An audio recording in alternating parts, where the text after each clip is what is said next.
Hello, friends. The introduction to the Sermon on the Mount is more important than you might think. You're probably already pretty familiar with Jesus' words in Matthews 5 through 7, known as the Sermon on the Mount. The Lord's Prayer, the Golden Rule, and the Beatitudes are all found here. But Matthew doesn't just record Jesus' words, he frames them so that we would see Jesus and his words in a certain way. So what I want to do in this video is I want to look at how the introduction and the conclusion to the Sermon on the Mount functions as a sort of interpretive lens. Now, this is subtle. So we're going to look at the Greek text to see some of these, I think, fascinating connections that Matthew makes to the Old Testament and his overall structure of his gospel. And then finally, I want to offer some implications about why these might be important for us in our reading of Scripture. All right, I've got the text here on my iPad. Let's dive in. So as we look at the text here on the screen, I've got it in Greek, Matthew 5, 1 through 2. This is the introduction. And I'm going to read it, and then I want to just highlight a couple of different areas. So first we have idon de tous aklous anabe es ta aras kai katasantas autou prosealthan auto hoi mathetai autou kai anoixas ta stoma autou edidaskin autus legon.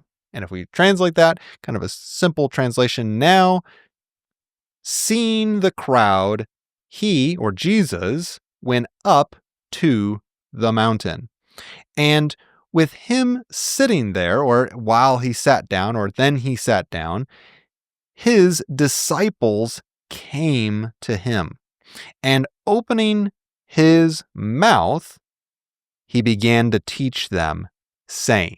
And then it continues on in chapter 5, verse 3, all the way almost to the end of chapter 7, is Jesus' words in the Sermon on the Mount.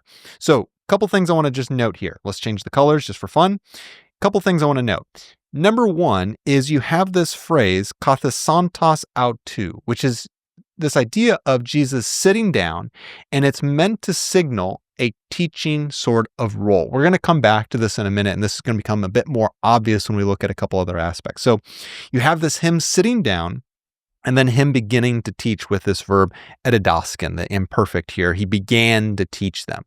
Now, those are supplemental. They support what we're about to see in this other more important aspect. So if I remove all these markings here, this phrase right here, anabe es ta aras, that's the one I want to really highlight on. And if we think about what's going on here in this text, Jesus is most likely somewhere in Galilee, and he goes, as the text says, he goes up to the mountain. Now, the question is, which mountain does Jesus go to? And if we kind of look at the geography, it doesn't quite really match. We're not seeing like the Rocky Mountains. So maybe some translations give us like the hill or the hill country. But I really like the translation mountain here, because what I think Matthew is doing, and I'm building off other people's work here, what I think Matthew is doing here is he's not speaking as so much about a geographical mountain, but more of a typological mountain. And that doesn't mean that there wasn't some sort of elevation, but his point here is not to situate it on a specific, this mountain peak, but he's pointing this back to something else, back to the Old Testament. So that's what I want to look at here in this next line. Now this phrase, this clause here, anabe es ta aras, he went up to the mountain, is used 4 times in the Old Testament, in the Greek translation of the Old Testament, the Septuagint. And I have those here on the next slide. So let's look at that. So notice here we have Matthew 5:1, what we just had on the previous slide. Seeing the crowd, Jesus went up to the mountain. Now, where are those 4 times where this phrase, anabe es ta aras, where are those used in the Old Testament, in the Septuagint? Well, they're all kind of clustered in Moses going up to Mount Sinai, receiving divine revelation from the Lord, and then of the 10 Commandments, and then going and giving that to Israel. So notice here, we have kai muses anabe es ta aras tu theu. So there's our phrase again, anabe eis ta aras. This is the exact same thing that we had up in Matthew 5:1. Moses went up into the mountain of God. Again, you have this. So this is kind of like the beginning right before he's going to receive the 10 commandments. Then you have in Exodus 24:15, kai anabe uses kai Jesus eis ta aras. And Moses and Joshua went up into the mountain. So here it's the same phrase, but we're separating. Here the verb and the prepositional phrase are separated. Here's a verb anabe and our prepositional phrase eis ta aras. But it's the exact same phrase. This is the one that is slightly different from the other three. So here we have Moses and Joshua. And if you're a perceptive reader, you'll note that the Greek word Jesus is typically translated Jesus in the New Testament and Joshua in the Old Testament. Same name that we have here in Greek, but it's obviously referring to the Joshua character that we have in the Old Testament here.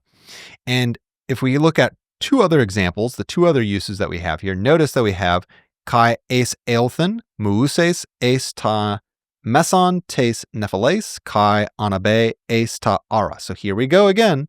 Same phrase as what we had in Matthew 5:1. Moses went into the midst of the cloud and went up into the mountain of God. So this is again signaling that Moses is going up, receiving divine revelation of the 10 commandments. And so this is a very specific phrase. And then the final one that we have here, this is the final use. Kai elaxusin dua plakos let's try that again. Lithinas kathaper kai hai protai kai arthrisas muses anabe eis ta aras ta sina. Here's again that same phrase we've been using, anabe eis ta aras. Now here we have a slight tweak where it's ta aras ta sina. So it's clearly indicating that the mountain that's being depicted here is Mount Sinai. And so the translation, and he cut 2 tablets of stone, just as the first, and rising early, Moses went up into Mount Sinai. So if you remember the golden calf incident, Moses brings the 10 commandments down from the mountain, sees the golden calf, breaks them. You've broken God's covenant. And then he goes back up. God instructs him to make 2 new stone tablets, and he's going to go receive the 10 commandments again on these new stone tablets. So this is the connection that Matthew is intentionally putting before us. He's echoing, right? Matthew is intentionally echoing Moses' role as a prophet and a teacher to Israel, of one who receives divine revelation and then gives that divine revelation to the people of God. And so here, what Matthew is desiring to do is wants us to think of these Old Testament stories, this Old Testament figure of Moses, and there's many other connections to Moses in the first part of Matthew's gospel, and see how Jesus and Moses are similar, but yet Jesus is superior. Jesus is the fulfillment of everything Moses was in the Old Testament. So what this kind of subtle sort of use of the language that we have here in the New Testament and the introduction to Jesus' words in the Sermon on the Mount is not just Jesus' words, here's his words, but Matthew is again framing how he wants us to hear those words, how he wants us to see Jesus. He wants us to see Jesus as this new Moses figure, one who is prophetic, one who is bringing new revelation from God. Now, that's not all that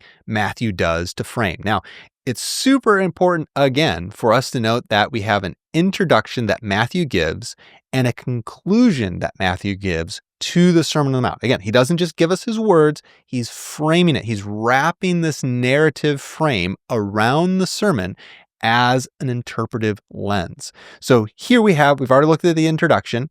Now let's look at the conclusion here on the next slide. So here I'm going to read it again, if that's all right with you. Let's change colors for fun. Let's go green this time. So here we have kai agenata hata etelesen ha Jesus tus lagus tutus exeplesanta hoi akloi epi te didake autu ein gar didaskon didaskon autus, hos exousin, ekon kai uk hos hoi grammates auton. And if we were to translate that, that'd be, and it happened when Jesus finished these words, the crowd was amazed. They're astonished at his teaching. For he was teaching them, there we go, there's the them, teaching them as one having authority and not as one of their scribes. So Matthew here is going to conclude the Sermon on the Mount with this kind of narrative wrap-up and interpretation of how we should understand what has just been said. And Jesus has just finished his sermon, chapters 5 through 7 again, with this parable of the wise man who builds his house on the rock and this foolish man who builds his house on the sand. And he equates this to someone who follows his words, Jesus' own words, and someone who does not, which is interesting again, because Jesus is highlighting his own authority to teach with saying, build it on his words instead of God's words. And now when Matthew concludes this is an important function. He doesn't just end it, Jesus stopped talking, but he interprets it for us, right? So if we look here back again, when Jesus finished these words, we could have just done that right there. The people are amazed. They're shocked. They're astounded by this. Why are they astounded by this? At his teaching of what he said and the fact that he was teaching them as one having authority. And this contrasts with their own scribe who pointed back to Moses. Here Jesus is pointing back to Moses, but also saying, I've got something more to give in addition to this. There's new divine authority in my teaching. It's the essence of what Jesus says and how Matthew wants us to see what Jesus says. Now, additionally, what else does Matthew do with this conclusion? Well, he's going to put this as part of his overall structure of the narrative of Jesus' life in his gospel. So let me show you this. The key phrase here is this kai agenata hati etalesin hiesus tus lagus tutus. This becomes a kind of narrative, or this becomes a bit of a structural device that Matthew uses to signal Jesus' teaching and a teaching section is done. What Matthew does, kind of differently than some of the other gospel authors, is that Matthew frequently will ping back and forth like ping pong. Can't even say it. I'm going back and forth too much. Matthew plays ping pong between narrative, telling the story of Jesus, and teaching of Jesus' own teaching. So there's 5 major blocks of teaching. Chapters 5 through 7, the Sermon on the Mount, chapter 10, chapter 13 with the parables of the kingdom, chapter 18, and then chapters 24 through 25 with the Olivet Discourse. And in between those, it goes back and forth between Jesus' teaching and this narrative frame. And so at each point that we have where Jesus finishes one of these major narrative teachings, we have this phrase. So notice here on this next slide, we have what we just looked at in 728, kai agenata hate etalesin hiesus tus lagus tutus, when Jesus finished, and it happened when Jesus finished all these words. And every time Jesus finishes one of those major blocks of teaching, the same phrase is used, kai agenata hati etalesin hiesus. Here, when he was instructing his 12 disciples. So here, this kind of direct object is a little bit different, but that main phrase is the same. Here in chapter 13, the end of the kingdom, the parables of the kingdom, right? When he finished these parables, parabolas.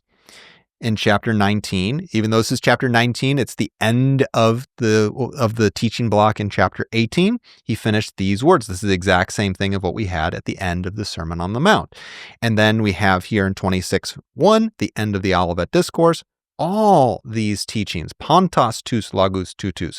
This word pantos is understood by some commentators as Matthew indicating Jesus' teaching is concluded here in the gospel. Like this is the end note. And so each of these 5 blocks has this ending to signal and to structure the gospel as a whole. Now, it's not only a structural device, because as we've already seen in the introduction to the Sermon on the Mount, Matthew wants us to see Jesus as kind of this new Moses figure who receives divine instruction, divine revelation, and then gives it to the people. And we see that Matthew uses this particular language as a structural device. Now, here's the second part, is that this same sort of language that he uses as a structural device has Mosaic connotations again. It's another Old Testament connection back to Moses. And so here we have how he concludes the Sermon on the Mount. He finished these words. And notice in Deuteronomy 31 verse 1, in the Septuagint again, you have a very similar sort of construction. Kai sun etelesen mouses lalon pantas tus lagus tutus pros pantas huius Israel. And you can see my translation here. And Moses finished speaking all these words to all of the sons of Israel. So here you have our direct object, same one as what we have in the sermon at the end of the Sermon on the Mount. And then our verb is not the same verb. So if we go up here, our verb in Matthew 7:28 is from the verb, forgive my terrible handwriting, is the verb teleo, to finish, to fulfill, whatever. And here it's used as finish. Here, our verb in Deuteronomy is soon teleo, which is a compound with the preposition soon on the front of it.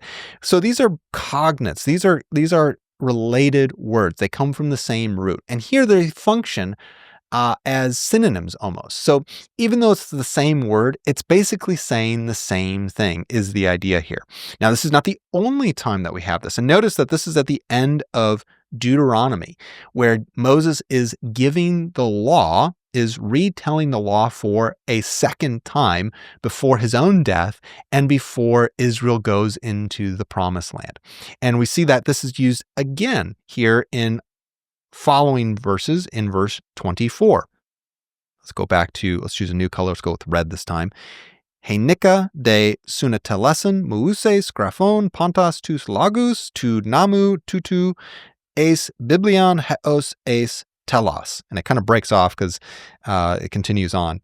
But notice here, now when Moses finished writing all these words, all the words of this law in a book, until the end. So this sounds very similar to what we have at the conclusion of Matthew's narrative frame of the Sermon on the Mount. And then one more I'll show you, and we're almost done. And then what we have here is, notice here, I won't read all of this, but notice the words that I've bolded. He teaches, right? Moses writes all this down, writes the song, he sings the song, he writes it down, he teaches it to the children of Israel, and then he speaks all these words of the law in their ears, and then him and Joshua, and then Moses finished speaking to all of Israel. Same thing. This is right before Moses' death. His teaching is concluded. His reception of divine revelation and his giving of divine revelation is concluded. So all of this is to show that in the Sermon on the Mount, Matthew doesn't just give us Jesus' words. He wants us to see Jesus in a certain way, and he wants us to understand Jesus in a certain way.